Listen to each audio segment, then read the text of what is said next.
recording with Dale motherfucking Comstock, American Badass, Volume 4. And Dale always seems to tell me the best stories when I'm not allowed to record. So maybe we'll post. Well, I don't know. I didn't record it. The NSA will have some good episodes, but not you, the average person. Yeah, no, really, no shit. They have the good episodes. You want the unedited episodes? Go buy your NSA membership. They'll give you everything. They'll even give you the videos of me on my phone shitting, like don't even know I'm being recorded. This podcast is already going off the rails, so Dale Comstock, back in the saddle. Everybody knows him. No need for introduction, but I'll do it anyway. Author of American Badass. And we've been going over every Sunday a different chapter or a different section. And today we're doing Volume 4 of American Badass. And we might just go on forever doing these volumes, so don't look for an ending. But Dale, coming live from Paradise, Bali. It's all yours, Dale. Yeah, man. Okay, so thanks for having me on. And everybody that's out there listening, I'm not going to go through my background history. If you don't know who I am, go to episode 1, and and we talk quite a bit about that, so you'll know who I am.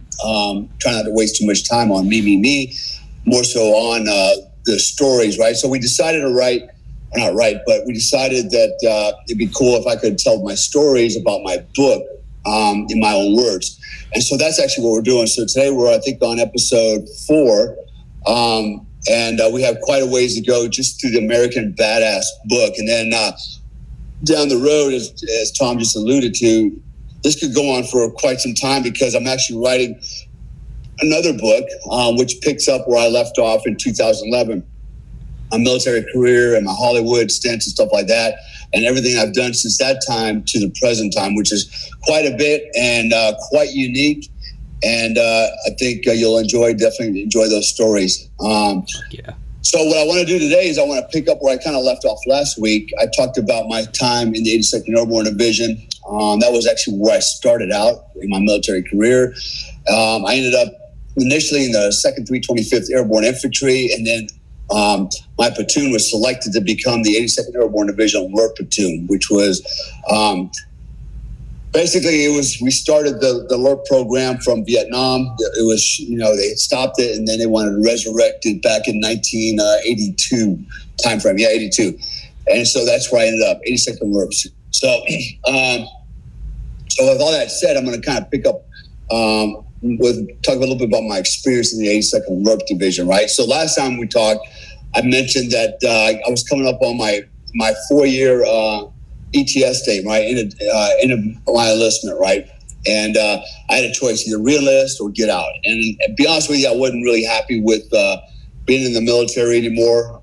Being an infantryman, digging holes just to fill them up and sitting under a tree for 3 days straight, cleaning your M16, just wasn't very challenging. So, I was at a crossroad. I did want to go to Special Forces, and but I didn't know if I wanted just to do the time and the hard work to get it. And I felt like I missed the civilian world. I was married. I had a daughter at the time, very small. And as I mentioned last time, my mom's the one that pretty much put the kibosh on the whole idea of getting out. When I called her, I said, "Hey, Mom, I'm thinking about getting out. My ETS date's coming up. And would you mind if my wife and my daughter come and live with you for a few months till I get on my feet, And I still remember, man, she was like, "No, not no, but hell no. You're not coming home." And I'm like, shit, man. So I thought, man, my mom loved me. But so she made a decision for me. And I realized that I'm on my own. And then all these other things started happening, right? So I got the letter to go to Delta Force selection. I went through all that, and I made it through the assessment selection program and ended up in OTC, which I'll talk about here in a minute. But first, I want to talk about the 82nd Airborne Division. So, not sure if I really mentioned it last time. It's all kind of running together, but my experience as alert, in the 82nd was pretty cool. And we worked in 4 to 5 man teams. We are as a long range reconnaissance, patrolman. Our job was to go during the Cold War to go behind enemy lines up to 120 kilometers, right? Anyway, we inserted anyway by any means, right? Whether it was by foot, boat, helicopters, parachute. But our job was to get behind enemy lines, hunker down, and then report back to friendly lines and tell them what's going on with the enemy activity, especially on the backside of what they call a FIBA, right, the forward edge of the battle area. So alerts have quite a history, especially in Vietnam. And I think, Tommy, you're going to have, basically my military mentor on your show here not too long from now, who was a LERP in Vietnam, and he's got some amazing stories. And when I met the guy initially, roughly around 1982, out the Special Forces Air Corps at Camp McCall, I realized that Gary O'Neill, this guy is going to be my military mentor, man. He's an amazing dude, man. He's cool. And so, anyways, so my time in the 82nd, it was interesting. And I remember a couple of things happened to me, right? So I'm going to try to compress all this into 1 hour. So I got a lot to tell. So listen closely. So a lot of weird things were happening back then. One of the weird things that happened, and I'm going to bring this up because it's important to note this, I think. When we talk about, so we got the new, this new guy in that calls himself the president of the United States. He's not my president, and I don't mind saying that. It sounds kind of, cliche, but, he and I don't share the same values, not even close. But anyways, now he's, said basically transgenders can come back in the military, and, you can trade around and do transgender things, and, and to hell with everybody else.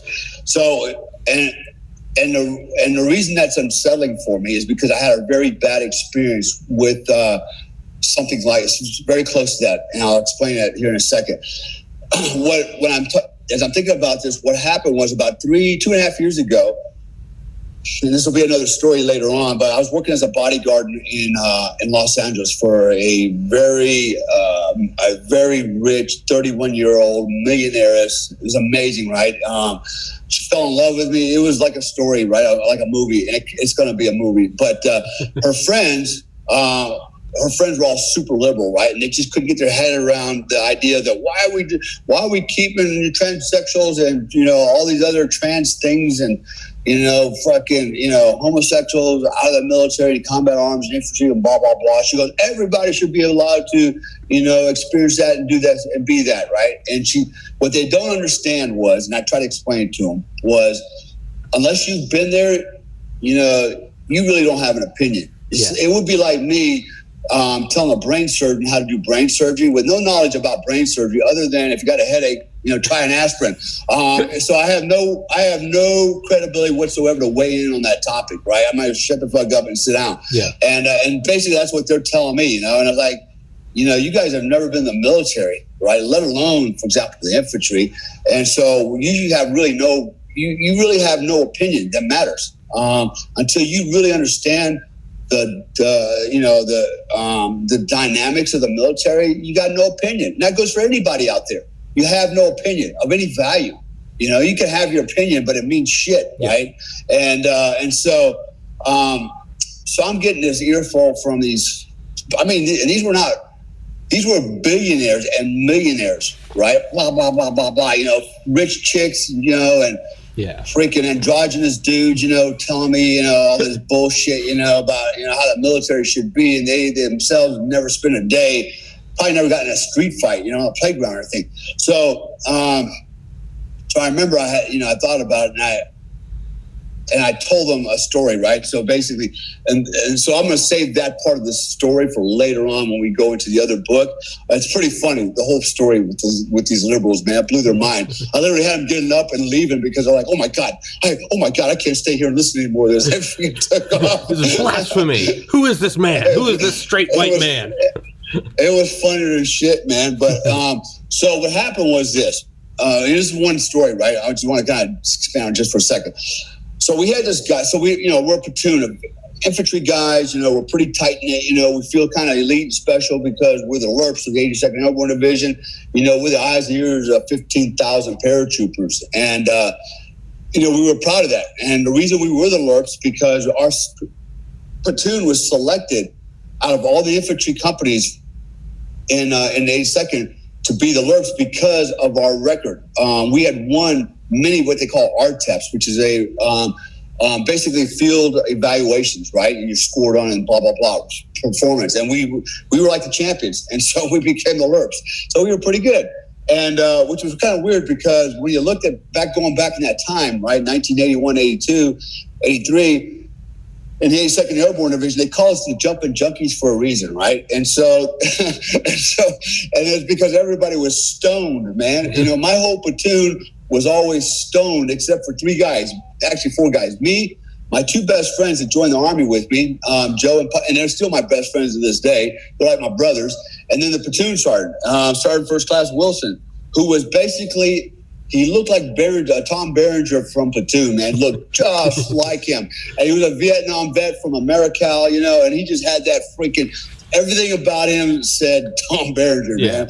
And, you know, and I've never forgot this guy. And he's taught me some, you know, some great lessons that I've never forgotten. I still apply today. But we were probably the only 4, Lieutenant Finnegan, he was the platoon leader, young butter bar lieutenant, you know, and you know, he tried really hard, but he was squared away. So, okay, 5 of us didn't smoke any dope. Everybody else was fucked up. And so, and I tell you what, it was funnier than shit if you walk down the base of the building of the 82nd Airborne Division, take any barracks you want. If you walk around the base, there were marijuana plants growing from all the seeds. They were getting pushed out the windowsills, and they were growing on the bottom. It was that kind of weird shit, right? And so, hey, you know, whatever, right? But we were badass, right? We might have been stoned, or they might have been stoned, but, you know, we were pretty badass. Yeah. And so what happened was we were assigned to the 313th Military Intelligence Battalion as alerts, right? Which is kind of weird. And the reason it's kind of weird, it was weird for us because all the other platoon, they were called RIMS, remote sensors. So these were guys that would go out and also in the woods, you know, on the Fort Edge Valley, they would, you know, plant sensors and radar systems, you know, in the field to detect, you know, the enemy coming across. And so, you know, they kind of lead to, I guess, you know, but they were in infantry. And every morning, my platoon at the company formation, because we had to have a company formation for PT, and we all formed up as a company. The first sergeant would call the company in formation, you know, to attention, and my platoon, every time we snapped to attention, we would sound off with "Recon," right? Just like in the movies, right? And nobody else said anything. None of the other platoons didn't have that esprit de corps, right? They'd all look at us like, "Recon," you know, like whatever, right? And we were like, "Recon, you know, kick your ass, retard." So one day we get this guy, man, and you know, we were always getting new guys from time to time. This guy shows up. He's assigned to the LRPs. And we're like, where are you from, you know? And actually, back in this time, this was 1983. It was a black guy, right? And not that means anything, but he was out of the Ranger Battalion. And we thought, fuck, man, you know, you don't hear of a lot of black guys in the Ranger Battalion, right? Or any combat arms, especially back during that time. So he shows up, and right away we're all thinking, man, this guy has to be hard freaking core, you know, the freaking Ranger, and you know, and you know. So, anyways, so we accepted him right away, man. Like, this is really cool. And we actually looked up to him. A lot of us did, like, wow, we really admire this guy, you know. And so I remember every day we would be running down the street in formation, and a lot of times we saw him running on his own, and he would have on his running shoes, no socks. He would have on the short little black, you know, we call them Ranger panties, right? We had these little black running shorts that did look like little panties, right? And and booty shorts, right? In fact, my wife wears them all the time, and her ass cheeks are hanging out. It's pretty hot. But and he would run, and he had no shirt on, and he wore a yellow scarf around his neck, a yellow scarf around his fucking neck, and he had a bald head, right? And we were like, okay, that's a little weird, but he's a Ranger, so it's cool. It must be cool. That's what they do, right? We just kind of accepted that, right? Didn't think much of it. And so one day, a few months later, I can't remember how long it was, I had a room with 4 guys in it, right? In my room. And, you know, we were allowed to kind of like adjust our rooms a little bit, you know, and we had our 4 beds. We set our wall lockers up, so the room was kind of compartment. It's a big room, you know, and you know, we had a TV in there, and you know, the 4 of us that were in there were like, cool, man. We're like brothers, you know. We enjoyed our time in our room, and so every weekend when the platoon would come out of the field, it was SOP to have a party in the barracks, right? Get drunk, you know, some guys would get high, but get drunk and sneak the hookers upstairs, you know, and just and just have a freaking blast, right? That's just what we did. It was like being in prison, right? Yeah. Because it was cheap. We didn't have the money to get in a cab and go downtown and chase pants, right? So we just did it all right there in the barracks, and it was more convenient. And so I remember this one particular time. I was in the primary, what they call at the time was called PNOC, which is the Primary Non-Commissioned Officers Course. And it was for the junior NCOs, right? I just made E5 sergeant, and I had to go through this course, which is on Fort Bragg. And on this particular weekend, on Friday, we were released and said, look, you can go home for the weekend, but you have to be back Sunday. And like, cool, right? So I go home, get home. And the platoon party's happening Saturday night, you know, everybody get fucked up. Except me, I didn't drink, right? Actually, me and my two best friends, right, that joined the Army with me from Sacramento, Joe and Kenny, we weren't party types. We weren't drinkers, nothing. We just kind of like, okay, it was kind of cool. We were more into fitness and it just weren't that freaking rambunctious. But so I remember they were partying their ass off, right? And when they partied, man, they partied hard. They partied where like they would just beat the shit out of each other. They were best friends and beat the shit out of each other, you know. Just there was blood, there was, you know, bodies laying around the shower, you know, freaking it was crazy, right? But then next day everybody was in love again, right? Yeah. Fucking go back out in the field and kick some ass. You know, and that's what made us who we were. But there's one particular night, I remember I had to get up at 0500 and be back at PNOC. And one of the things we didn't do, most fucking just didn't do it, right? Is when we made our beds, right, we tightened our bedspreads in military style. We didn't want to screw up our beds, right? Because we didn't want to lay in them and have to make the bed every morning, right? Because there was an inspection, you know, we want to make sure our shit was right. So we all tended to sleep on top of our bed and our blankets, and we would just wrap up in a nylon poncho liner, right? Camouflage nylon poncho liner, which was great. They're like, you know, military whoopies, and you know, that's what we carried the field with us. They were very warm, and so it's convenient, right? Just roll up in your little poncho liner and sleep on top of your bed, you know. And and mine had my initials in it, you know, and DAC. And this particular night, these guys are partying, and I'm like, man, you know, I got to go to school tomorrow. I don't have time for this. So we go to bed, and we didn't lock the doors either on none of the rooms, right? That was just, you didn't have to, right? It's like we trusted everybody. You know, all the doors were always unlocked, and it was kind of SOP anyways. The NCO, you know, the platoon sergeant said keep the doors unlocked because they want to come in your room at any time and inspect, you know. So we did. And so I get up, you know, and I'm off to school at 0500 in the morning. And then, and here's what happens. So these guys get like totally wasted. And I remember there's this one guy, a little short dude, man. I can't remember his name. I think it was Zuschlag or something like that. Anyways, he goes to bed. He's drunk off his ass. He goes into a coma on his mattress. He's sound asleep, and he wakes up. And this is going to sound really bad, but this ranger, has got his underwear down his ankles, and he's giving him a blowjob while he's sleeping. And he wakes up and just loses his shit, right? And so it turns out this ranger guy was actually a homosexual. And he went in there and pulled this guy's doors down while he was asleep and took advantage of him while he was drunk when he sucked his cock. And, well, that just turned into a fucking shitstorm, right? So, I mean, literally, they brought the MPs in. They got this guy out right away. And literally discharged him out of the military in 72 hours. Well, that's rape, right? That is rape.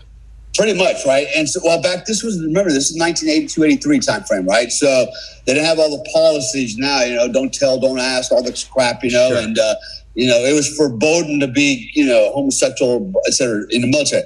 Well, all this happens, and I think nobody really knew how to deal with it, right? And so they got this guy out and literally discharged him in 72 hours. We never saw him again from the minute that happened. And the first sergeant, everybody grabbed this guy by his freaking, you know, stack and swivel and took him out. But then that started the circus. So, so then here's the weird thing that happened. I'm in school and they find my poncho liner with my initials. The guy apparently came into my room. Maybe he was looking for me. I don't know, but he grabbed my poncho liner And he went to the other guy's room to suck his cock, and he left my poncho liner in there, right? So we're like, where's this Comstock dude at? And I'm like, man, I'm in Peanut, man. I got witnesses. I didn't do none of that shit. And I swear to God, man. And so, we're trying to put it all together. Well, maybe he came looking for you, Comstock. And I'm like, hey, I'm a sexy bitch. Hey, don't hate on me. Don't hate on me, man. It was crazy, right? So, but then it only got worse after that, right? So now what happened was that, everybody knew what happened in the battalion. And I remember, and so we're like, oh my God, and everybody's just trying to get their head around what just happened here, and total disbelief. Well, I remember then we had our first formation, a company formation, and a company attacks on, right? And then, recon, right? Recon, and then everybody else, recon, recon. That shit started, right? And that was followed by fucking company-sized fistfights, dude. Man, we were out there, it was crazy, right? And this happened for like a month. It was like relentless, nonstop. I mean, they just hazed us every day because of one guy, man. We caught so much shit for that, as a platoon. We're like, oh yeah, all right. And we started going to blows, man. And it got so bad that finally the battalion commander, he took us across the street to a movie theater. There's several movie theaters on, I think it was Ardennes Drive there on Fort Bragg. But basically, got the whole battalion over, got up there, and he's like, look, he goes, here's the deal. He goes, right now you guys are combat effective. I couldn't take you monkeys to combat if I wanted to. I mean, you're out there beating each other up. You're calling each other, recon and faggots and whatever else. He goes, you guys are duking it out. He goes, I'm going to start writing Article 15s. People are going to go to jail. If there's another fight, if there's any more harassment, any more hazing, this is the end of the line, right? So it took him to do that to shut this whole thing down. And so my point to that story is one guy literally just completely disrupted an entire battalion. I mean, brought us to the point where we're literally beating the dog shit out of each other at every turn. It was just insane, right? And so it was like prison, man. Well, that's an effective weapon, right? If you're the enemy, that's an effective weapon. One guy goes in and blows some other dude, and you've taken out a whole battalion. That's an effective weapon, dude. And that's exactly what happened, right? So people, everybody goes, hey, fucking everybody should have an opportunity. They don't get it, man. They just don't get it. I've seen the same situation with women, okay? I've had women with me in the field. I've had to take them out in the field and do all this training and stuff. And, man, it never works out because men are men and women are women. And eventually nature takes over, man. That's just how it works, man. And I always hear women go, well, men need to keep their dick in their pants. I'm like, no, women need to keep their pants closed, It goes both ways, man, It goes both ways. Anyways, that was my little thing in the 82nd, just one of my little experiences. And later on, when I go into my other book story and I talk about, my experience as a bodyguard in Los Angeles, I bring this story up again. It's actually kind of funny what happens there. But so I did get the opportunity in the LRPs to go. My first combat deployment was Grenada. In fact, I was in PNOC. So I was in PNOC still when this happened, right? Actually, at the time, it was PNOC Recondo School together, right? So on the back end of the non-commissioned officers course, you had to go to Recondo, which was 2 weeks long, and on the field. And I don't even think they have Recondo anymore, but basically it's like a mini Ranger school. And you go out there and you do Ranger Recondo stuff. And we're out there and we're finishing up. And then one morning we're standing in the woods, dark, dirty, fucking shivering and stuff because it was October. And Fort Bragg, and we noticed all these fighter jets flying around. Well, we don't have fighter jets because Fort Bragg and Pope Air Force Base were together. But Pope Air Force Base provided, C-130, C-141s, transport aircraft for the paratroopers to jump out of. They didn't have a fighter wing there, but also we're noticing fighters flying overhead, right, doing circles. And then we're hearing all this aircraft going on. And it's like, what's going on, man? And then during his formation, all of a sudden, the first sergeant, he's the ops sergeant major, whoever it was, I can't remember, was calling out names. He goes, okay, if you hear your name called, I need you to grab your shit and report back to your unit, right? And they're going down the list and calling everybody else going to the unit. And so finally, we're starting to figure out that there's something going on, like real world. And so I ended up back in the unit, and my platoon had already deployed. They were one of the first ones out, right? The eyes and ears for the unit. So they were the first one downrange already in Grenada. That was going on in October 3rd, 1983. And so I show up, and I'm like, hey, where's everybody at? And I'm ready to go. And like, oh, they already left. So there's no room for you. You don't need to worry about going. I'm like, what? And I wanted to go, man. It's like, damn, freaking everybody went down range. I want to go too, hang around here in the barracks and mop floors. And so they figured out a way to get me down there. Basically, they put me on a C-141, and basically I had to escort a bunch of batteries for the other platoons, right? Their rims, their sensor systems, all that shit required these freaking batteries, right? And they needed to get their batteries down to them. And that's perfect. I said, I can ride batteries down there. So I did. And so I fly down on the C-141. I'm the only guy on this damn thing, right? With all these batteries and shit. And we land in Grenada. And I remember now, this is a combat zone. We got Cubans there. We got PRA there fighting it out with the Rangers in 82nd, and so I come in there, and the way it was set up, Salinas Airfield was a runway. It was basically an extended runway off the island. And so what would happen is the aircraft would learn. They would do what they call EROS, engines running on stand. They wouldn't even shut the engines off.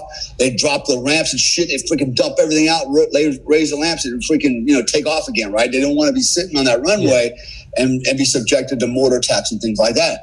So the plane lands, right, pulls up to the ATOC, right, which is the Tactical Operations Center, or basically it's a tent, right, a small tent, and that's where the aircraft traffic controller is, and there's a first lieutenant out there, and he's the airfield commander.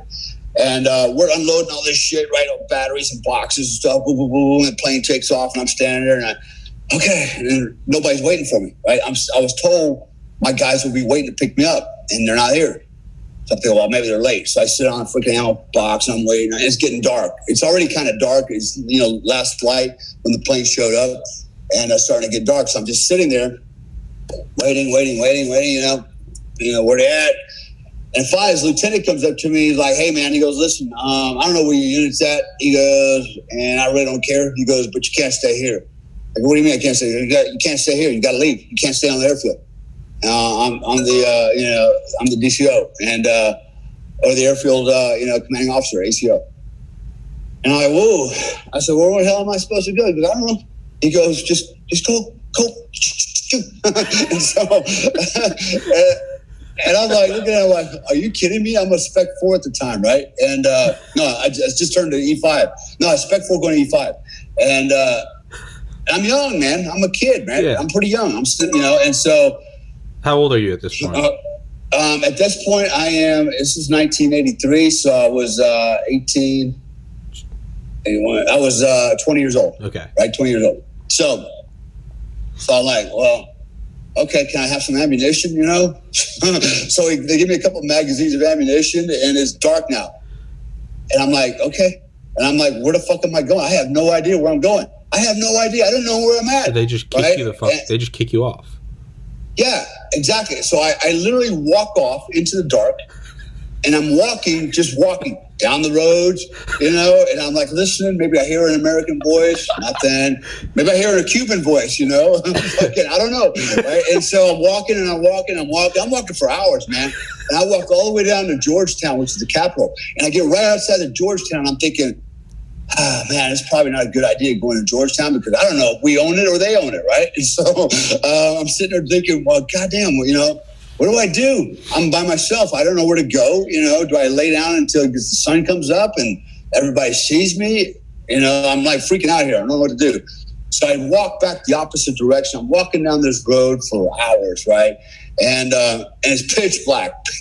And I'm, jungle, trees on the side of the road. And I finally, as I'm walking along, I hear, halt, who goes there? And when I heard that, I go, fuck. I go, Sean? And it was my guy on my team, Sean Pearson. And I go, Sean? Dale, right? Sergeant Comstock, and like in the middle of the darkness, we're hugging each other, like, oh my God, I'm so happy, you know. And I just happened to bump into him, and he was basically pulling security at the gate, which was, we were at the American ambassador's residence from the embassy. He had a villa that was, right off on the edge of this like cliff facing the ocean. Really nice, and but he wasn't there, right? We were occupying it. We were sleeping all over the place, and he just happened to be at the gate pulling security at that time, guard, duty. And so I was so freaking happy, right? And I linked up with my platoon and team sergeant, platoon sergeant, and got oriented. I was like, oh, thank God, I'm freaking in Grenada, and so I'm safe. But we did a couple missions. I did a few missions there. Probably the best one was on. We had a mission. So what we did. I got a lot of heartburn right now, but our job was to go to like the different islands that were around Grenada and set up observation points, surveillance points, right? Basically, we would infiltrate, move a little bit by foot, and then sit down and then cover up and just watch and listen and then report any movement of Cubans or PRA, which PRA is PRG, which was People's Republic Army of Grenada, something like that, Prague. And so that was our job, report, right? And so we went out one night. My team had a job of going out to an island called Green Island. It wasn't very big. It was about 300 meters by 100 meters, right? And it had a big peak in the middle of it, and like a pinnacle. And it was all jungle at the base.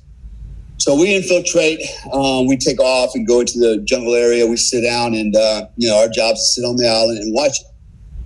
Well, probably about a week earlier, we had another team out there, and actually some PRA had taken a small boat and had come out to the island to recover a cache. And our guys, two of our guys, ran out there. Ran out there. It was dark. Went out there to intercept it to see who was coming on board. And what happened was, by the time our guys got out there, the element that had landed, the bad guys, had already set up left and right security, and our guys ran right into their left security. And at point blank range, got freaking shot up, right? So they had a contact, firefight ensued. Basically, the next day they found a couple bodies floating in the ocean that belonged to the PRA guys that had been shot from our guys, right? But we took 2 casualties off of that. And we went back out there again to do the same thing, right? Knowing that they might come back out trying to recover weapons caches and things like that. So I think we spent maybe, 4 or 5 days out there, literally sitting on your ass. And if you don't know what it's like sitting on palm fronds for 24/7, especially when you're sweating and you have a sunburn on your ass because you've been out skinny dipping on the beach at the embassy during your off time with the guys, that sucks, man. And so you can't move around, you can't stand up and walk around. You're trying to be clandestine. And I remember sitting there every night, man. Freaking, then you can hear the crabs coming, right? Freaking crabs everywhere, man. You can hear them, crawling along the palm fronds and creaking and making noise in the leaves and shit. So all night long, it's like sitting on pins and needles, like literally, your ass is stinging. You hear little crabs and shit, and then you're waiting for the bad guys to show up again so you can have a fight. I remember there's one particular night we're sitting there, and this AH-64 attack helicopter was flying around, and I guess he assumed nobody's on this island, and what he wanted to do is a gun run on this peak, right, this little pinnacle, and fire some rockets and as many guns and just, whatever, have some shits and giggles, and not realizing we're sitting there. And so we're kind of watching him, and he goes out, orbits out a little bit, and he gets some altitude, he turns around, and then all of a sudden we hear him coming down. We can hear the blades just whop, whop, whop, whop, whop, whop, whop. So we know he's coming in fast and hard. And it occurred to us what he's getting ready to do. Like, oh shit, either he identified us as bad guys, or we figured he's just gonna, let loose on the island for whatever reason. So we just get up and start running, right? And we run right to the edge of the cliff, and we're like, we got nowhere to go. And we just start throwing strobe lights and flares and shit everywhere, and he does open up, but not onto us. And then he vectors off, after he realized, oh shit, there's people on this freaking island. So that was one of those no shit moments for us there for a minute, but it was an interesting experience. It was my first deployment ever. You want to call it a combat deployment, and we did a lot of other missions out there, doing different things. But it was cool, but it was not it wasn't like, the movie Platoon, where every day you're out there and it's like, a firefight and it's game on. By that time, the PRA and the Cubans didn't put up much of a fight after that. They were pretty much squashed immediately.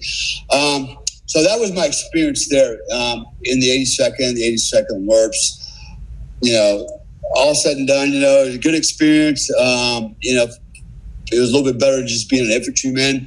We were a little bit more elite, a little bit more coddled, if you will. We got a little bit cooler gear, better high-speed communications equipment, stuff like that. We needed that. So we got, some other good stuff, but it made it worth it, right? But it still wasn't enough for me. One other thing I wanted to point out, and I think I was telling a friend of mine this recently about being in my experience in the 82nd. And again, to put this in perspective for anybody that's out there listening that's never been in the military, I want you to fathom this. So by the time I was 21 years old, I'd gone through the jump master school, right? Become what we call a master blaster, jump master. I had enough jumps under my belt as a novice jumper to go to school, and now earn my master parachute badge, and now be the guy that actually puts people out of the aircraft. So what does that mean? So at the age of 21 as a master jump master, and which was not uncommon. In fact, there were a lot of guys my age that were master jump masters, right, that were doing this. But at my age at 21, my job, my responsibility was to, one, coordinate with the Air Force and coordinate the airborne operation, the jump that we're going to do. I had to know where, the IPs were. I had to know where the point of impact was on the drop zone. I had to calculate all this crap for altitude, all the stuff that would be needed to effectively put my jumpers out of the airplane and make sure they land, on this drop zone. And so that was my job, is to coordinate with them to set that part up. And then my job was to train, not train, but to basically pre-train, I guess, or give refresher training to the entire, usually it was a battalion, right? I would do a battalion-sized jump. So think about that for a minute. 3 to 4 companies, 300 to 400 paratroopers, ranging from the old man, the full-bird colonel, all the way down to first sergeant, sergeants majors, and everybody else in the battalion. And my job was to put them in through a pre-jump training where I would take them out, and we would actually go through. I would have to refresh them on, jumping procedures. Basically, what do you do if you have a malfunction? You do this, you do that, you do that. And it's very sequential, and it's completely scripted, right? So you have to memorize this stuff, and you can't miss a beat, man. So it's very very scripted, and then you actually put them through their jumps, right? They're static jumps, like from a platform that's about 5 feet up. You make them jump off into a sand pit, and practice their rolls and stuff like that. Then once all that's done, then your job is to get everybody down to Pope Air Force Base, and then get them in either the hangars or the parachute shed, and then get them shooted up, right? They all have to put their chutes on, and then they would follow these long lines, and then me and my assistant jump masters, our job was to inspect every jumper, all of his equipment, everything. If he was jumping the rucksack, firearms, or as an M16, everything had to be inspected, and everything was sequential, right? Everything, man. I mean, it's freaking, you got to be on it, man. And jump master is very hard to get through because they want to make sure that you pay attention to detail, and it's time. So they put a lot of stress on you, right? And it's very easy to fail out of jump master school. So if you make it through jump master school, especially in the 82nd, you're doing pretty damn good, right?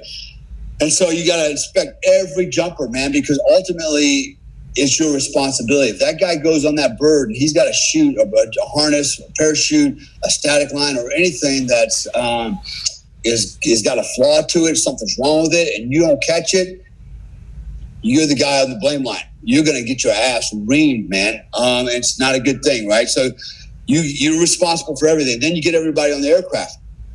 Okay, they're all seated. Everything's organized, and then the aircraft finally takes off. And then, as a jump master, at some point, you start giving 20-minute warnings. You hear the pilot say, you got 20 minutes. You tell the jumpers 20 minutes, 10 minutes, right? And it's a countdown, 6 minutes. So, all your jumpers stand up, hook up, check steady line, check equipment, right? So you go through all these sequences, right? You're the guy running this shit inside of an airplane, right? You're wobbling around, standing up with, and getting air sick. And then the jump master or the load master, Air Force load master, looks at you and says, jump master, he says, basically, he's the Army, you have the door, right? Which means I'm now completely in charge. The door opens up. I put the ramp out, and my job is to go out and start spotting for the drop zone, looking for the IPs, the PIP, everything, right? And then I, basically the countdown begins. Okay, we're like 3 minutes out.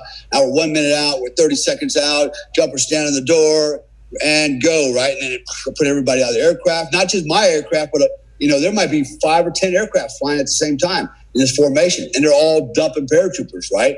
And then when they're all out, I'm the last guy that jumps out. I clear the airplane. I look at the load master, say, Air Force, you got it. The door's yours now, and I'm out the radar. And then my job is done at that point. Once I leave that airplane, it's all over.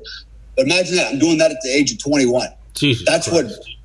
That's what guys in 82nd do. 21-year-olds, 20-year-olds doing the 82nd as jump masters, and it's very common. Can you imagine your average 21-year-old in college doing some shit like that? Hell no. Right? It's so, the amount of responsibility is just enormous, man. Anything goes wrong, it's on you, man. Nobody's there to, hey, let me take care of this for you. Let me handle that for you. It's like, jump master, what are you going to do? You're in charge, right? And you're an NCO too. You're really in charge, man. So, that's the thing about the military, man. I mean, it will challenge you to levels you can't even imagine. Yeah. And so I really recommend the military to anybody, man. If you want to grow up and you want to really learn some responsibility, like real responsibility, because in effect, I'm responsible for the lives of 300, 400, 500 men, man, and women, right? That's my job. This could be a night parachute jump, low altitude, There's so many factors that go into this stuff, but I did it. We all did it like it was no big deal. It's, our daily duties. Yeah. You jump master. Oh, okay. All right. Let me the warning order. Okay. I'm operator. Got this. Okay. It's amazing, right? And then when I look back at it now, I'm like, damn, man, at 20, 21 years old, I'm doing that level of responsibility. And that's just, that's unheard of, man. But that's the life, being in the Army or in the military. It's not just the Army. Yeah. So, all right. So I covered that. And what I want to talk about now is, last time we talked about getting through selection, right? And I gave you the numbers on that. And, it wasn't easy. And one of the things I wanted to say about selection is, and I don't know if I mentioned in the last episode, but Delta Force selection is the most unique selection course in the world, bar none. When I hear people talk about, SEAL Bloods training, SEAL selection, and Ranger School, and SF, whatever, all those schools, when you go through this process, you go through as groups, right? And I'm going to use the SEALs, because everybody's seen the movies with all the SEALs on the beach, kicking up, doing flutter kicks, and they're sprinkled in sand like sugar cookies, and and it's hard, and they're cold, and all this stuff, right? But they're out there as a group, right? And when you work as a group, whether you're working together or not, but when you're in a group, what do? You get motivation, you get energy, you get a lot of empowerment from the others, right? That group absolution. And so you could be kind of weak and still get under the radar because everybody else is kind of covering your ass as you're going through it, right? And so the difference between, for example, them and some of these other schools is in Delta Force selection, it's an individual effort. You go through it on your own. And the whole thing, the stress that you go under, is the stress that you put on yourself. Nobody's yelling at you. Nobody's, throwing sand on you, making you do flutter kicks and swimming around the water till you freeze your nuts off. They're not doing that, right? It actually is quite the opposite. It's a gentleman's course. And the instructors are very stoic. They don't even call you by your name. They assign you, colors and numbers. It's like you have no face, no personality. You're just carbon-based bipedal, freaking, Yeah. piece of meat. And so, then the instructions are very concise. They're not very detailed. They basically tell you what the task is. And then when you sit there, you go, well, how much time do I have, or whatever that? It's like, do the best you can. And they just keep repeating the task, but they never give you the details. They want you to figure it out, and they want you to do the best you can. What does that mean? That means we're not going to tell you what the standard is. You just do the best you can. And if it's not good enough, it's not good enough. You don't make it, but if you do the best you can, maybe it's good enough, maybe it's not. So think about the stress that imposes, right? If you do it day in and day out, you're like, day and night, all temperatures, all conditions, you're getting smoked, man. I mean, smoked. I mean, you're physically just deteriorating every day. It's getting worse and worse and worse. And you're just getting this very succinct, straight fuck instructions, right? From a guy with a straight face who never smiles or gets angry. He's not yelling at you. He's not encouraging. He's like a robot. And you're like, fuck, do the best you can. What is that? And so you do the best. You think you do the best you can. And what happens if you really do the best you can, you beat your own ass, right? You're beating yourself down because you don't know what's the minimum time, what's the minimum standard, how much further do I got to go? Am I going fast enough? Am I going far enough? You don't know. The only way you'll know is do the fastest. Do the best you can. And you either arrive or you don't, right? And that fucks people's heads up. And so, and I'd be lying if I said it didn't screw my head up. I can remember on the second last day, standing in a field of mud up to my knees, and it's foggy, it's raining. I can't see more than 100 meters. I don't even have a real map. I've got a sketch map that I drew out. I have no idea where the hell I'm at, right? And I don't even know how far I've got to go to get to the next objective, and I don't even know if it's going to end there. I don't have no idea how much more longer this madness is going to go on, but I'm standing there and my legs felt like each one had 100 pounds attached to it with mud, right up to its knees. And I couldn't move. I was so freaking tired. And I just started sobbing, man. And I remember telling myself, if a truck shows up right now, I'm quitting. I'm done, right? But no truck showed up. And then I realized nobody's going to come and get me out in this field, right? Because it's raining, there's fog, and can't see me. And I thought the only way I'm going to get out of this is I'm going to have to self-recover myself, right? I'm going to have to get out of this myself. And the only way I'm going to be able to quit is if I find the next RV, which by the way, is on top of a mountain because that's what my sketch map said. So I got to go up a damn mountain to get to the top. And then when I get there, I can tell the sergeant, sorry, I voluntarily withdraw because I'm a sissy. And so I finally get out, and I'm looking forward to getting to the top so I can quit, and because I'm just done. And I get to the top, and then reason set in, right? It's like, I made it this far. I made it up to the top. Why would I quit now? Because it's downhill, And so I rationalized it, and I thought about it. I was like, no, don't quit, man. Don't quit. You're on the top right now. You're going down, right? You can roll down the hill if you have to, but don't quit. So I talked myself out. I got my next RV, and then went down the hill and continued to move on. And so I look at that day, and I'm like, I literally was mentally, psychologically, physically at zero, man. I was wiped out, man. I thought I had nothing left in the gas tank, and I reached really, really, really, really deep just to get those feet moving again up the side of that mountain to that next RV. So it taught me a lot that day. But to give you an idea, think about that every day for days, weeks on end, right? And you don't know where's the finish line, how far you got to go, how fast you got to go, what else they're going to throw at you. Nobody's talking to you. Nobody's smiling at you. Nobody's yelling at you. At least if they're yelling at you, that means they still think you have potential, but they're not even yelling at you, man. So it's like, shit, man. It's like I'm like in some kind of weird freaking science fiction movie, right? And so, so anyways, got through all that, and I was fortunate because when it was all over, I think I mentioned last time, there were 110 candidates that started. 6 finished, and 3 of us were selected. So think about that. And that happens twice a year, right? And sometimes one guy, maybe 2 guys, get selected, maybe, right? The numbers are really, really small from the entire military. Actually, at the time, it was the entire Army. Now it's the entire military.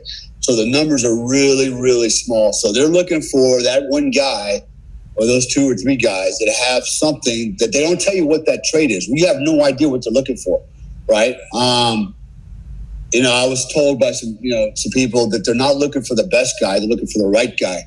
And I'm like, well, what does that mean? What's the right guy? And nobody knows, right? But it's one of the best kept secrets in the military. In fact, the whole selection course standard is the best kept secret in the military. Not compromised. Nobody knows what's the standard of performance, nor do they know what they're looking for in an operator. So I make it through OTC. I go through OTC. It's over 6 months. I won't go into all the details what happens there, just so I mind security, but operational security. But suffice it to say this, OTC is still the selection process. Just because you show up and you're going through training doesn't mean you're in. In fact, that was the first thing that was told to us from a guy, we call him Mad Max. Little short Vietnam Special Forces alert guy. He was short too. He was a little dude, man. Big bushy red mustache, and just a gnarly, mean little guy, man. But and I say he was mean. He was hard, but he was fair, and really all I cared about was making sure that we were trained and that we could survive in the future, right? So he cared about us. But that didn't mean he coddled us, right? And it was tough love, and I appreciate that. And so the first thing he said to us, he goes, all right, gentlemen, and we all had these badges, right? Issue us badges to get through the gates in the front. High security. He goes, look at your badges. You know what those badges mean? Does that mean shit? It just means you can walk in and out of the front gate without getting harassed. But it doesn't mean anything else. It doesn't mean you're in, you don't have any kind of special privileges, you're here for training. And like, damn, right? And so training went on and selection goes on. And so a lot of guys don't make the OTC program because, again, the stress is piled on top of you. With some of the training that we had to do, it's the most realistic training you'll ever can imagine, right? Everything's live bullets. It's no joke, man. And people get shot all the time in OTC or blown up or both. Things happen because the training is always so realistic. And it's not because we're careless, or anything like that. It's just when you're trained for real things happen, right? And so, and then not only that freaks people out, and they're like, they can't cope, they can't assimilate fast enough and make decisions fast enough, at least fast enough to where they can safely complete the course or safely complete the task. And in the instructor's minds, and even in the peer group's mind, they're not safe enough to do a real operation downrange. It's probably not a guy we want with us, right? He just cannot adjust fast enough. And so that guy will find himself, doing the duffel bag drag out the front gate. And there's a lot of things that'll get you canned. So it's no cakewalk whatsoever. So I wanted to go into my story, what happened to me. And, in the previous episodes, we talked about autogenic conditioning and what happened to me playing baseball, what a lesson I learned playing baseball. And, it was a life lesson that I never forgot. And literally, I went from being the worst baseball player on the planet Earth to the best catcher overnight in the whole league, right? Winning the MVP and on and on. Literally overnight. I went from zero to hero overnight. And I stayed at the hero status after that because it's something I had figured out on my own about learning about autogenic conditioning, visualization, and some other things, and it saved the day for me, right? So I never forgot that lesson learned. I didn't know it was a thing. I didn't know it had a name. I just know it happened to me. So now I'm in OTC, right? So without getting into all the gritty details and breaking OPSEC or anything like that, what happened was there's a huge emphasis on firearms training. Huge emphasis. Why not? Because Delta Force operators are considered some of the top combat marksmen in the world, right? You have to be a surgical shooter, especially during that era. We were really focused on aircraft hijackings and being able to go take down an aircraft, get inside, and shoot terrorists in the face right, throughout the tubular target with freaking hostages hopping around and heads bobbing and taking 10% shots and taking dudes out, at 10, 15, 20 feet or longer, right, in tight, very tight quarters. Not only that, you got to get in the aircraft to start with just to get in and mix it up with these guys, right? So you had to be a good shot. You didn't get a second chance, man. And you damn sure couldn't afford to miss and hit a passenger, right? That would have been a bad thing. So there was a lot of emphasis put on marksmanship, and a lot of the marksmanship skills that you see today in all the services, okay, have their genesis in Delta, hands down. But what about the SEALs? No, actually, the SEAls, especially the Black SEAls, started out under us. We gave them the nudge to move forward and help them along. And I won't go into any more than that. But initially what we did was we spent the first month just shooting 45s. And literally 45s. The theory was if you can learn how to shoot a 45, just iron sights, trigger press, front side picture, front side alignment, all those things, then you should be able to pick up any weapon and shoot it proficiently, right? That was the logic. And it makes good sense, right? Because it's teaching you fundamentals. And what better gun to learn on like a 45? It's got a lot of recoil. It's a man's gun. It's got a lot of controls on it that you have to manipulate. So the first 2 weeks was nothing but dry fire, literally just dry fire. We would come in at 8 o'clock in the morning till 6 o'clock at night, 7 o'clock at night, minus a lunch and dinner break.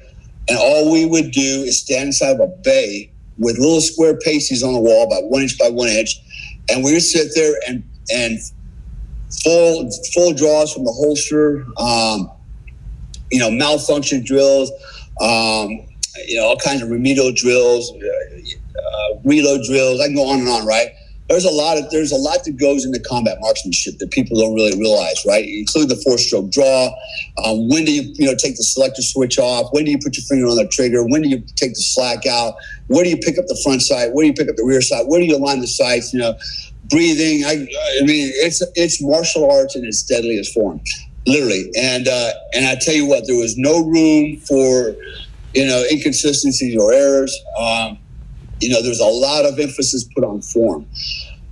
Form had to be perfect. Every shot, everything draw out of the holster, everything you did, the form had to be perfect, right? Form facilitates function. Good form facilitates good function, right? If you have sloppy form, you're going to have sloppy function, man. And that's why you practice karate. Like in karate, you use katas and forms. It's to build that muscle memory and to learn how to, do the right dynamics in the right form, so that when you are in a fight, that muscle memory sets in, and you do what you were trained to do. Mm-hmm. So we're up there, we're doing the dry firing every day, and you got this guy called Mad Max screaming in your fucking ear all day, right? He looks like Yosemite Sam. He's putting a boot on your ass all day long. There's other instructors there. They're up and down. They're trooping the lines, and you're like, God damn, hoping to God you're doing it perfect, because you don't want to get yelled at in front of everybody. So there's a lot of pressure, man, on you, right? It was not a gentleman's course either. It was not, hey, good job there, Dale. All right, keep doing that. You look good, man. It was like, what the fuck are you doing? And they were just mauling you. Like, But it was like that for a reason, right? Yeah. And you got to learn how to perform under stress, man.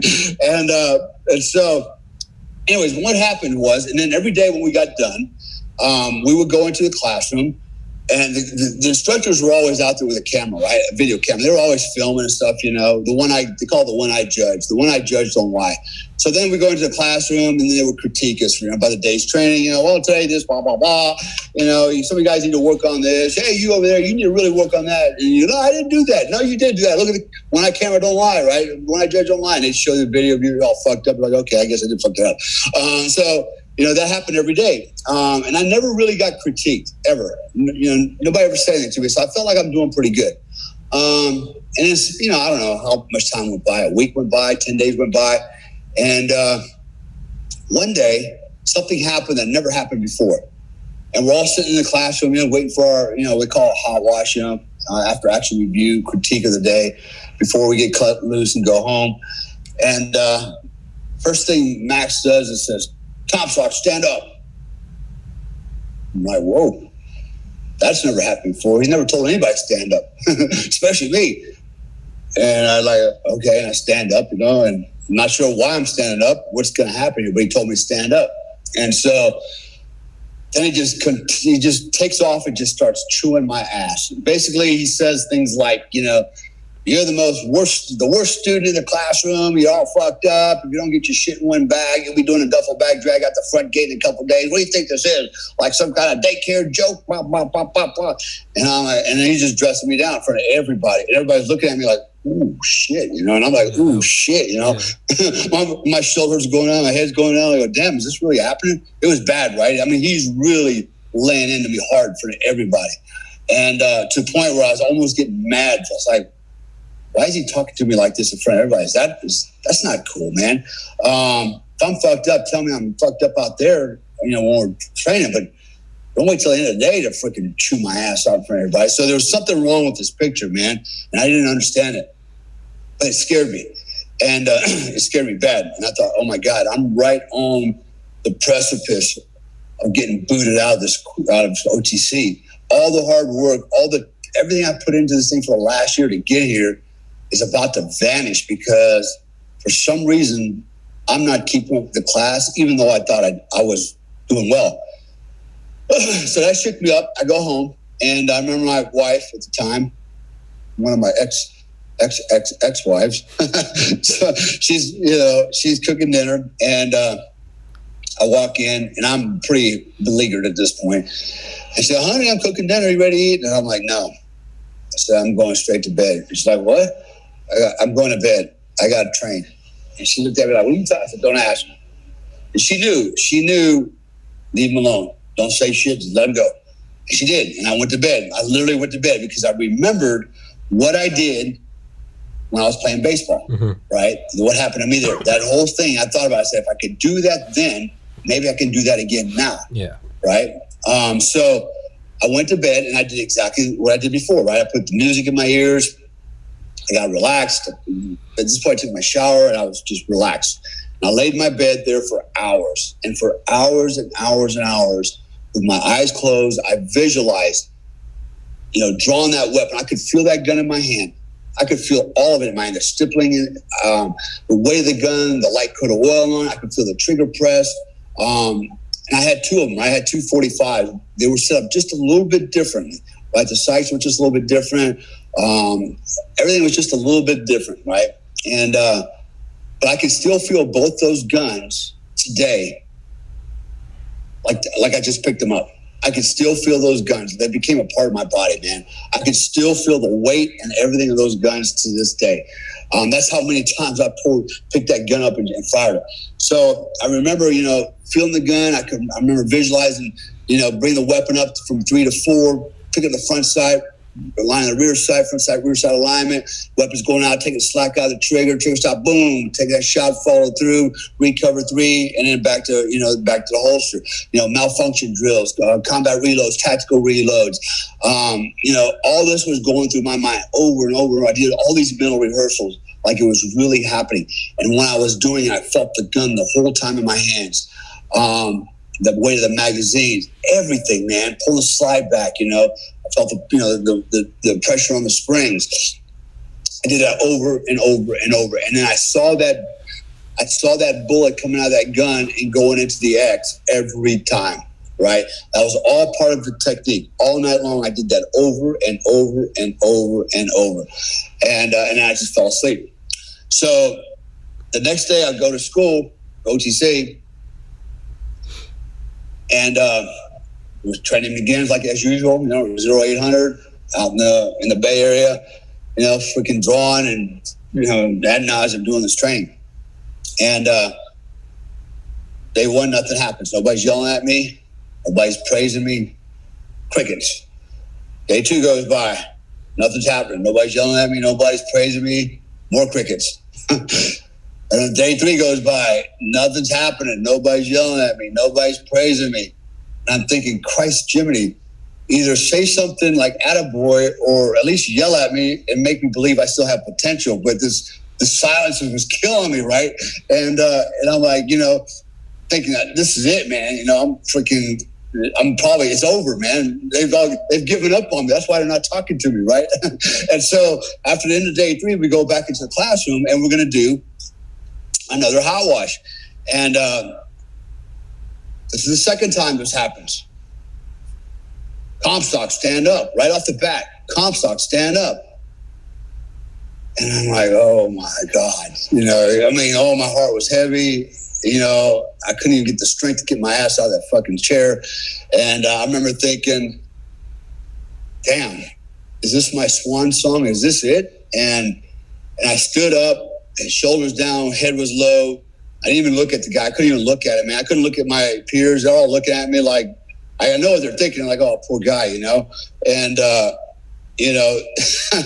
it was just a bad, I just had a really bad feeling like this is it, he's gonna shoot to my ass again and then basically tell me get my shit and get the hell out of here, right? And I felt so, oh my God, man, I had so much weight on my shoulder.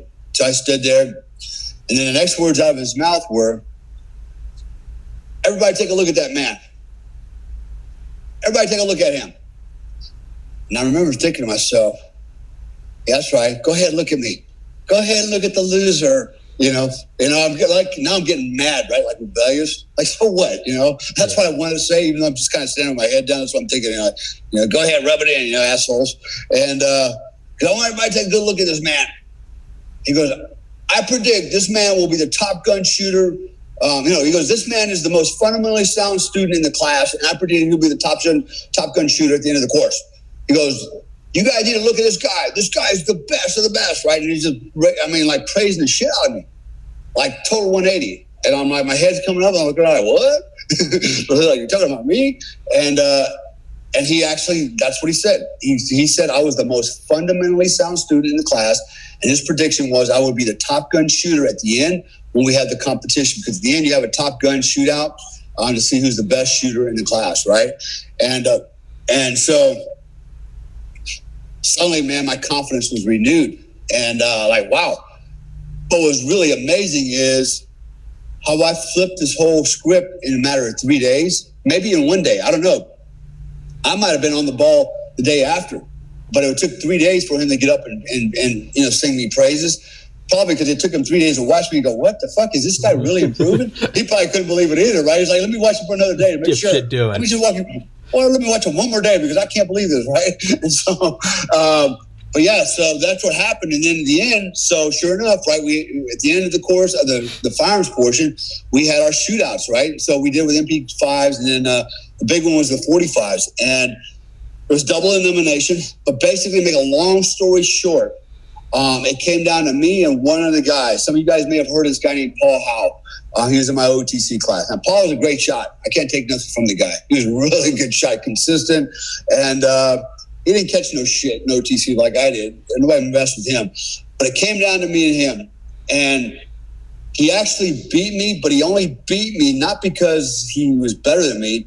He beat me because of something that happened. What happened was both of us had a bank of targets arrayed in front of us, right? We call pepper poppers, falling, silhouettes, steel plates, bowling pins, and then you had in the center between the two, the two banks. In the middle, we had what it's called a dueling tree. It's one tree. It's just basically a metal rod, and it's got two flags on each side. And once you knock all your targets down. You have to knock all your targets down first before you go to the dueling tree. Once you go to the dueling tree, your job was to shoot your two flags and make them swing around to the other guy's side, and then that would declare the winner. And but you could not move on from your target until it fell over, right?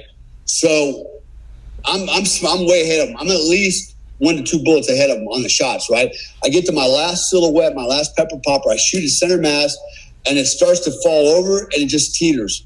It looks like it's not going to go down, and I know it's a clean shot, and I'm already on the dueling tree. And as I'm getting ready to shoot the dueling tree, I notice that pepper popper hasn't fallen. I'm like, shit.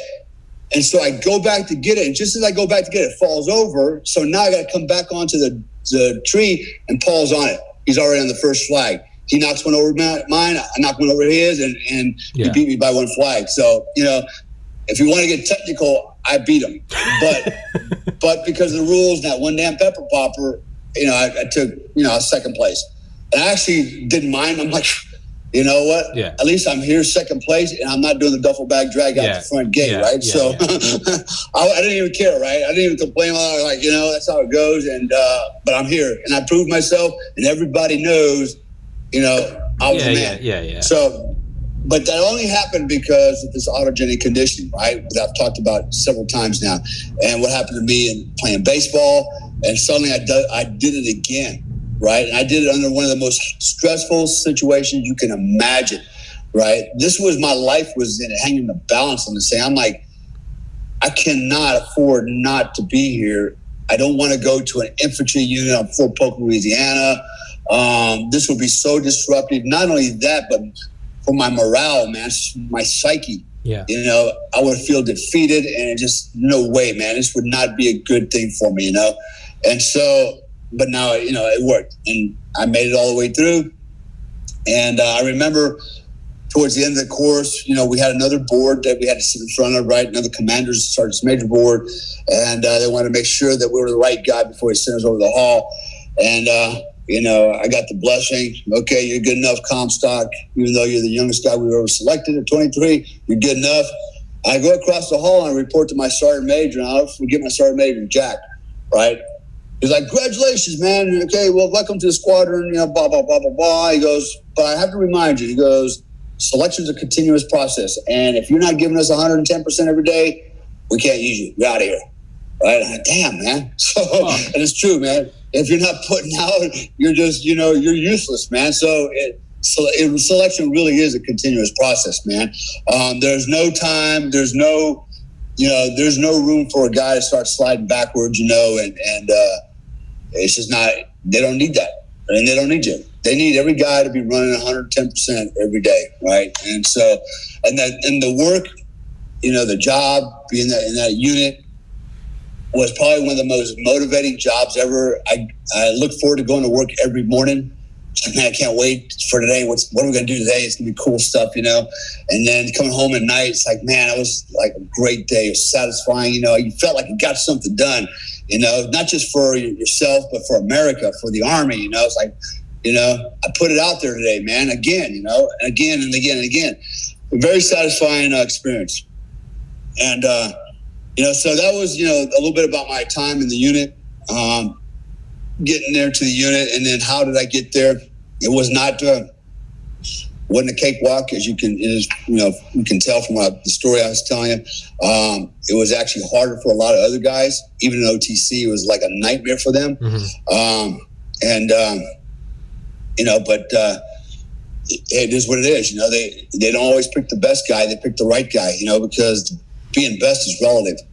So they know what the right guy is, though, right? And so, so that's my story, man. This time, and in the book, it's called Top Gun. That chapter is Top Gun. Talks about a little bit about that, and then I talked a little bit about the selection process, and then next time I'm going to talk about going through Special Forces qualification course to be a Green Beret. So I went through that school while I was in Delta to also become a Green Beret, a light and heavy weapons expert. So that's got some funny shit in it, some things that happened to me. Again, my life, I don't know why, but my life can't ever be easy, right? I can't just do something normal like everybody else. So I'll give you a little synopsis of what happened before, right? A little trailer. So I go through the Q course, and I'm going through a divorce. Don't even know I'm going through a divorce yet, because as I'm going through the Q course, my ex-wife is having an affair.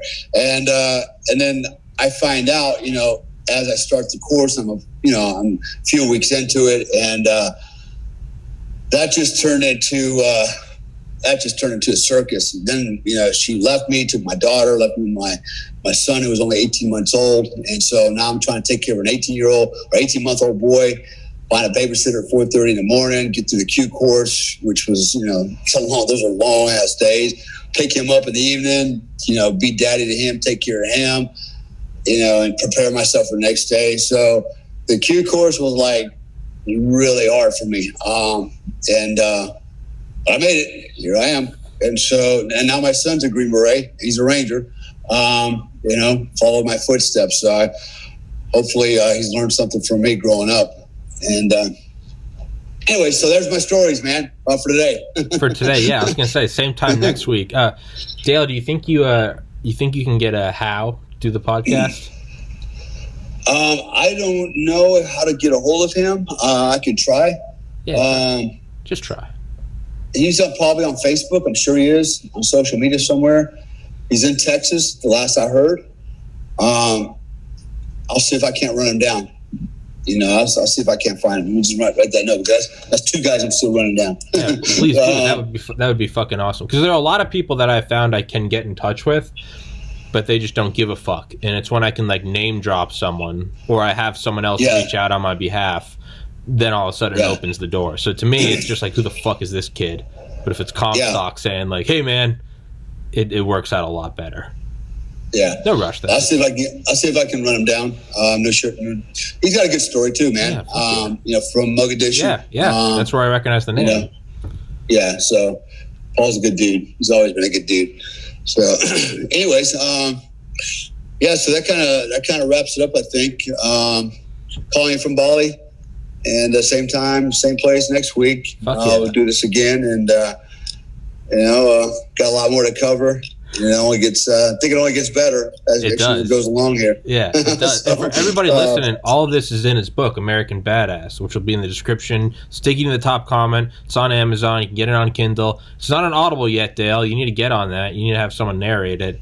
I don't know how to do that, man. I don't want to narrate it because I can't read, man. I can kind of write, but I can't really read. Kind of weird, right? I wrote the book, but I can't read it. I can put you in touch with an actual professional Audible narrator. Yeah. Yeah, I had a guy on the podcast. Yeah, he does. His name's Noah Levine. He's read 800 books for Audible. Legitimate professional voice actor. Okay, yeah, let him. Yeah, I'd be happy to talk to him, man. Man. Because right before this call, I actually had somebody message me and go, "Hey, is this book in Audible?" Because they like to, listen while they're working. So I've gotten that quite a bit. But yeah, appreciate that. Yeah, I'll make a note right now. I'll have him email you. What else? I think that's all of it. So same time next week, 10 a.m. Eastern time Sunday next week for part 5. And everyone get the book. I'll put that guy in touch with you. And Dale Comstock, the American Badass. And one day the NSA will they'll release the good episodes. So after I'm in jail. Yeah, after we're both in jail and or dead. So but until then, just enjoy this. All right, Dale. See you next week, man. All right, brother. Be good, man. Take care, everybody. Yeah, peace. God bless America. Stay safe, everybody.